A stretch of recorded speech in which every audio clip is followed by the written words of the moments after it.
Country rap tune. Rewind back and tell us how when you met SOULJA Boy and got in the studio the first time with him, how was that like actual recording sessions with him? Because I never met him before. To me, I've never met SOULJA Boy. To me, it was like everything that I waited on finally here, right? I had a superstar artist with a work ethic that matched mine. He was 16.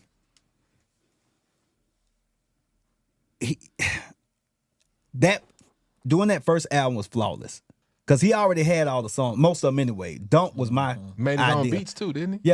Yeah.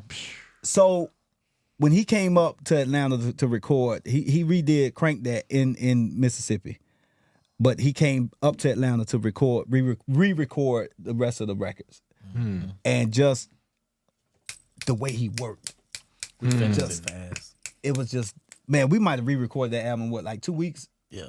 Recorded and mixed it. I went to see John Fry over at Stankonia. Yeah. I said, how much you would charge me to mix like 10 records? He gave me a price. There you go. And Jump we right spit them to back it. out. So working with SOULJA Boy, again, professional at 16, the way he handled himself and his business before all this other shit. Cause I'm a music guy. All that other shit don't pertain to me. I don't do all the internet and all that other shit. You won't do that, wait till you leave here. Meaning the studio. Right. And so he was so dope, bro. Man. And when he wrote "Kiss Me Through the Phone" for the second album, I thought he could have been one of the greatest songwriters of this era. But after that, he stopped writing. Yep. He just started going in that freestyle. Everybody thought they can go in the booth and not write shit down. Damn. Lil Wayne messed the game up. Man. Yep. Lil Wayne had all of them thinking they could do it. Lil Wayne can do that. But he grew up doing it. But I mean, Worst thing you could do is stop writing. But bro. listen to the concepts. He was 16. The songs that he had, what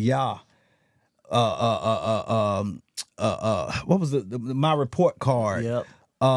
It was just the concepps of the he records. really put thought into it. Yeah. Right. Yeah.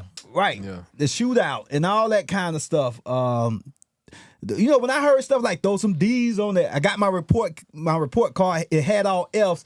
I told the teacher throw some D's on there. I'm like, my head was like, yo, Boy, the truth.